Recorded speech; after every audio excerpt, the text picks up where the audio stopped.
Hello friends, હું શીતલ પટેલ આપનું આ વિડીયોમાં સ્વાગત કરી રહ્યો છું. આ વિડીયો દ્વારા આપણે myonline-s.com એકચ્યુઅલી કઈ રીતે થોડુંક અલગ પડે છે બીજા બધા કરતાં એ આપવાનો આપણે પ્રયત્ન કરીશું, એની વિશે માહિતી આપવાનો પ્રયત્ન કરીશું. ઘણીવાર એવું થાય છે કે અમારી ટીમ મેમ્બર્સ લોકો સાથે જ્યારે અમારા જે myonline-s.comના જે વિચારો છે, જે અમારું જે પ્લેટફોર્મ અમે ઊભું કરવા માગીએ છીએ એની વાતો લઈને જ્યારે ચર્ચા કરે છે ત્યારે ઘણીવાર એ લોકો જે લોકોની સાથે ચાર્જ કરે એ લોકો રિસ્પોન્સ આપે છે, ઓ આવું તો કશુંક છે જ ઓલરેડી, ઓ આના જેવું, કે પછી તમે કઈ રીતે ડિફરન્ટ, ઓ સોશિયલ મીડિયા તો એટલું એફિશિયન્ટ છે. અને એ ટાઈમે અમારા જે મેમ્બર્સ, અમારા ટીમ મેમ્બર્સ છે, બહુ ક્વાઇટલી એમને એ જવાબ આપે છે કે હા બરાબર છે, ઘણું બધું છે, એનો મતલબ એવો નથી કે કંઈ નવું ન થઈ શકે. એટલે અમારો એઝ એ પ્રોએક્ટિવ કોન્સેપ્ટ અથવા પ્રોએક્ટિવ જે રિસ્પોન્સ છે કે યા બધું છે જ, પરંતુ છતાં એની અંદર ઇમ્પ્રુવમેન્ટના ચાન્સીસ ઓલવેઝ છે જ. આજે ઘણા બધા મીડિયા છે, સોશિયલ મીડિયાની આપણે વાત કરીએ તો આજે ઘણા લોકો ઘણીવાર ઘણા ગ્રુપમાં જોઈન થાય છે અને ઘણી બધી પોસ્ટ કરે છે. હવે તમને શું લાગે છે, કેટલા લોકો તમારી પોસ્ટ જોતા હશે? આજે કોઈ ગ્રુપમાં 5,000 લોકો મેમ્બર છે અને તમે એ ગ્રુપમાં પોસ્ટ કરો છો, તો ફર્સ્ટ ઓફ ઓલ તો ગ્રુપ એડમિન તમારી પોસ્ટને એપ્રૂવ કરે છે કે નહીં એ જોવાનું. બીજી વસ્તુ, તમારી પોસ્ટ એપ્રૂવ થયા પછી હવે કઈ રીતે કેટલા લોકો જોડે રીચ થતી હશે. તમને એવું લાગે 5,000 ગ્રુપ મેમ્બર્સ છે તો જરૂરી નથી કે બધા વાંચતા હોય, રાઈટ? સો આપણું એક જાતનું એક શું કહેવાય કે ગ્રુપના મેમ્બર્સ ઘણા બધા છે એટલે લોકો જોશે, એટલે એ વસ્તુ કદાચ સાચી નથી. હા, ગ્રુપ્સના મેમ્બર્સ વધારે છે એટલે ચાન્સીસ બરાબર છે કે વધારે લોકો જોઈ શકે, પણ બધા જોતા નથી હોતા. પ્લસ ગ્રુપના મેમ્બર્સ કદાચ તમારી વાત માટે એમને ઇન્ટરેસ્ટ ન હોય. ધારો કે કોઈ જનરલ ગ્રુપ છે, હવે એમાં કોઈક પેઇંગ ગેસ્ટની વાત મૂકે છે તો જરૂરી નથી કે બધા પેઇંગ ગેસ્ટ રિલેટેડ વાતમાં રસ હોય, એટલે બેઝિકલી મિસમેચ થયો. હવે આ જ વસ્તુને આપણે બીજી રીતે કરીએ તો ધારો કે પેઇંગ ગેસ્ટની કંઈક વાત છે, તો પેઇંગ ગેસ્ટના સબ્જેક્ટમાં જેને ઇન્ટરેસ્ટ હોય એને જ આપણે વાત કરીએ તો કદાચ ચાન્સીસ વધી જાય, રાઈટ? હવે આજે ધારો કે આપણે લેડીઝની વાત કરીએ. હવે લેડીઝને સાડી છે કે પછી કુર્તી છે એમાં ઇન્ટરેસ્ટ હોય. હવે જેન્ટ્સને આપણે સાડી ને કુર્તી વિશે વાત કરીએ તો હા, સારી કુર્તીનો હું બિઝનેસ કરતો હોય તો જેન્ટ્સને રસ પડે, પણ અધરવાઇઝ રસ પડે? પ્રશ્ન પૂછી જોજો, બરાબર છે? એટલે કહેવાનો મતલબ છે જેને જેમાં ઇન્ટરેસ્ટ હોય આપણે એને એ જ વિશે માહિતી આપીએ તો. આનું સોલ્યુશન છે અમારું ઈમેલ, જે અમે લોકોને થ્રુ ફ્રેન્ચાઇઝી, અમારા ફ્રેન્ચાઇઝી થ્રુ એવરી ડે શું આપણે આ વસ્તુ જો સારી થાય તો આપણે દર કલાકે લોકોને ઈમેલ આપીએ, રાઈટ? એમના જ સબ્જેક્ટની વાત છે તો આપણે એમને દર કલાકે ઈમેલ મોકલાય કે ભાઈ આ તમારે ઇન્ટરેસ્ટને લગતી માહિતી અમારા પ્લેટફોર્મ, અમારા myonline-s.com પર આવી છે, કદાચ તમને યોગ્ય લાગશે, રાઈટ? જરૂરી નથી કે એમને તરત ને તરત જોઈ લેવું. એ ફુરસદે જ્યારે એમને જરૂર હોય ત્યારે રાતના કે જ્યારે ફ્રી થાય ત્યારે બધા જેટલા બી ઈમેલ આવ્યા હોય એમાં જોઈ લે એમનો જે ઇન્ટરેસ્ટની વાત છે, બરાબર છે? એટલે બેઝિકલી આપણે લોકોને ઇન્ટરેસ્ટની વાત છે. આજે જોબ જે શોધતો હોય એને ધારો કે અમદાવાદમાં કોઈ જોબ શોધતું હોય તો એને અમદાવાદમાં એને લગતી કેટલી જોબ ઓપોર્ચ્યુનિટી ઉત્પન્ન થઈ છે અથવા છે એમાં રસ હોય, રાઈટ? તો આપણે એને રિલેટેડ જોબની ઈમેલ મોકલાવીએ, રાઈટ? સો બેઝિકલી આપણે જે વાત કરીએ છીએ, જ્યારે મને એપલમાં રસ છે તો હું ઓરેન્જ આપું ડેફિનેટલી. હું જો નવી વસ્તુઓ ટ્રાય કરવાનો નેચર હોય તો ડેફિનેટલી ઓરેન્જનો બી ટ્રાય કરું, આઈ એમ નોટ સેઇંગ ધેટ. પરંતુ મને એપલમાં રસ છે તો મને કોઈ એપલ આપશે તો હું કદાચ એમાં પહેલો ઇન્ટરેસ્ટ લઈશ, રાઈટ? સો આ વસ્તુ, સેમ વસ્તુ અમે myonline-s.comમાં મૂકી છે. બેઝિકલી લોકોને શું ઇન્ટરેસ્ટ છે, એટલે એ માટે 3 વસ્તુઓ છે. લોકેશન, હવે આમ જોવા તો આ બધા જ ફીચર્સ સોશિયલ મીડિયા અને બધામાં છે, પરંતુ છતાં બી અમને એવું ફીલ થાય છે કે અમે કઈ રીતે જુદા છે સોશિયલ મીડિયા કરતાં, એ પછીથી આગળ થોડુંક વધારે કરીશું. એટલે અમે પહેલું છે લોકેશન્સ. એટલે આજે મને આખા ગુજરાતમાં રસ નથી તો હું આખા ગુજરાતનીમાં એ મારો જે સબ્જેક્ટ છે એની વાત હોય તો મને નથી જાણું. મને હું અમદાવાદ શું, મને નારણપુરામાં જ એકલામાં રસ છે, તો મને એકલું નારણપુરા, બરાબર છે. પછી કેટેગરી, મારી કેટેગરી ધારો કે છે હું આજે આઈટી પ્રોગ્રામિંગનું કંઈ કરું છું, તો મારે આઈટી રિલેટેડ વાત જાણવી છે. અચ્છા, હવે હું નારણપુરામાં રહું છું અને મારી ઓફિસ નવરંગપુરા છે.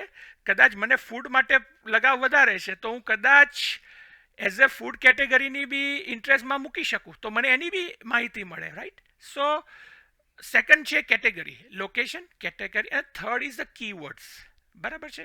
એટલે આજે હું કીવર્ડ્સ, એટલે આજે મારી લોકેશન આવી ગયું, મારું કેટેગરી આવી ગયું, પણ એમાં અમુક વર્ડ્સ જે મને પ્રિય છે, ધારો આઈટી પ્રોગ્રામિંગ છે, હવે હું એમાં કીવર્ડ્સ છે, રાઈટ, સર્ટન. ધારો કે હું ક્લાઉડ સોલ્યુશન્સ આપતો હોઉં તો ક્લાઉડ સોલ્યુશન રિલેટેડ કીવર્ડ્સ છે. હું પ્રોગ્રામિંગ સપોર્ટ્સ આપતા હોય તો પ્રોગ્રામિંગ રિલેટેડ. હું હાર્ડવેરનું કરતો નથી, તો મારે હાર્ડવેર રિલેટેડ વાતમાં રસ ના હોય. સો કીવર્ડ્સ. સો બેઝિકલી કસ્ટમાઇઝડ મારું પોતાનું ઈમેલ, મને જે શોખ છે, મને જેમાં ઇન્ટરેસ્ટ છે, મારા બિઝનેસને રિક્વાયરમેન્ટ, મારી પર્સનલ નીડ્સને રિક્વાયરમેન્ટ, મારી ફેમિલી નીડ્સને રિક્વાયરમેન્ટ, એનું પર્સનલાઇઝ ઈમેલ એ myonline-h.comના ફ્રેન્ચાઇઝી, કે જ્યાં હું સબસ્ક્રાઇબ થઈ અને હું એ માહિતી આપું, તો મને પછીના દિવસથી કે એ જ દિવસથી મને એ લોકો ઈમેલ ચાલુ મોકલવાનું કરે. હવે પ્રશ્ન એવો છે કે માહિતી, આ માધ્યમ હજુ શરૂઆત છે, એટલે શરૂઆતમાં કદાચ ધીરે ધીરે માહિતીઓ આવે, પરંતુ આ વસ્તુ અત્યારના તમને જે માહિતી મળે છે, વર્ષ દોઢ વર્ષ પછી ડિફરન્ટ લેવલ ઉપર જતા રહીશું. કદાચ અત્યારે તમને દિવસમાં એક ઈમેલ આવતો હોય, 6-8 મહિના પછી દિવસમાં તમને 2 આવતા હોય, 2 વર્ષ પછી તમને દિવસમાં 5 ફેરી આવતા હોય. ડિપેન્ડ્સ, રાઈટ, કે આપણા મીડિયા, આપણા જે માય ઓનલાઈનમાં લોકો કેટલા માહિતી મૂકે છે અને કેટલી ફ્રિકવન્ટલીથી આપણે લોકોને, જે અમારા સબસ્ક્રાઈબર્સ છે, એમને અપડેટ કરવા, રાઈટ.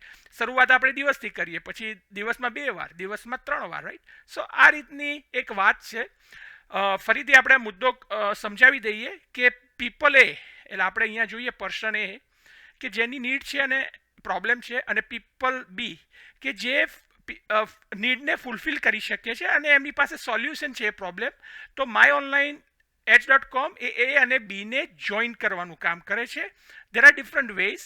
એ ઈમેલ એક પ્રકાર છે, માણસ બી પોતે સર્ચ કરી શકે છે ઓનલાઈન વેબસાઇટ ઉપર, પરંતુ આજકાલ લોકો બિઝી હોય છે, એ લોકોને ઓનલાઈન બ્રાઉઝિંગ ના કરવું હોય, તો આ રીતે સબસ્ક્રાઇબ ઈમેલ કરી દે, તો એમને એમના ઇનબોક્સમાં જે ઈમેલ આવી જાય એમના રિલેટેડ, તો એમને ઇઝી પડે, બરાબર છે. સો આઈ હોપ તમને આનાથી થોડોક વધારે આઈડિયા આવ્યો હશે. હવે સોશિયલ મીડિયામાં માહિતી ઘણા લોકો મૂકતા હોય છે, પરંતુ આપણે વિશ્વાસ કઈ રીતે આવે? એટલે અમારી ફ્રેન્ચાઇઝીઓ બેઝિકલી વિશ્વાસ અપાવવાનું કાર્ય કરશે. ધારો કે નારણપુરાની ફ્રેન્ચાઇઝી છે, તો નારણપુરાનો ફ્રેન્ચાઇઝી નારણપુરાના વિસ્તારને ઘણો જાણે અને નારણપુરાના વિસ્તારના માણસોને બી જાણે, રાઈટ. સો વેરિફિકેશન, એટલે આપણે જે ફ્રેન્ચાઇઝી દ્વારા શું કરી રહ્યા છીએ, જે એના સબસ્ક્રાઈબર્સ છે, એક નાનું એક સર્કલ બને, ગ્રુપ, ટ્રસ્ટ, કે જેમાં જે વ્યક્તિઓ છે એને અમારી ફ્રેન્ચાઇઝી ઓળખતી હોય, એ ફ્રેન્ચાઇઝીઓ એ માય ઓનલાઈન સાથે લિંક થયા હોય, એ માય ઓનલાઈનના બીજી ફ્રેન્ચાઇઝીના બીજા સબસ્ક્રાઈબરો એ આ નેટવર્કના દ્વારા એકબીજાના ઉપર ટ્રસ્ટ મૂકી શકે. કારણ કે જ્યારે ફ્રેન્ચાઇઝીઓ એકબીજા સાથે કોન્ટેક્ટમાં હોય, તો આજે હું ધારો કે મારી એક ફ્રેન્ચાઇઝી છે નારણપુરા, મિસ્ટર વિષ્ણુભાઈ, તો હું એમના ત્યાં ગયો, તો વિષ્ણુભાઈએ પ્રશ્ન પૂછ્યો, તમે ક્યાંના? તો કે હું અહીંયા જયમંગલ સોસાયટીનો. એટલે કે ઓહો, તમે આ ભાઈને ઓળખો, અને આ રીતે રિલેશન થાય. ડોન્ટ યુ થિંક કે આવું જ જનરલી બનતું હોય છે આપણા લાઈફમાં? ઓકે, તો વિષ્ણુભાઈએ ફ્રેન્ચાઇઝી લીધી અને એ શીતલભાઈને ધીરે ધીરે પરિચિત થયા. તો આજે વિષ્ણુભાઈ શીતલભાઈને વેરીફાઈડ કરી શકે છે, right, as a normal, as a trust. Same વસ્તુ ધારો કે મહાવીરભાઈ એ નિકોલના છે, બરાબર છે, તો મહાવીરભાઈ નિકોલના છે અને એમને બિઝનેસ છે વોટર પ્યોરિફાયરનો, બરાબર છે. હવે શીતલભાઈને વોટર પ્યોરિફાયરની પોતાના ઘરમાં જરૂરી છે. હવે મહાવીરભાઈને નિકોલના કઈ રીતે જાણે?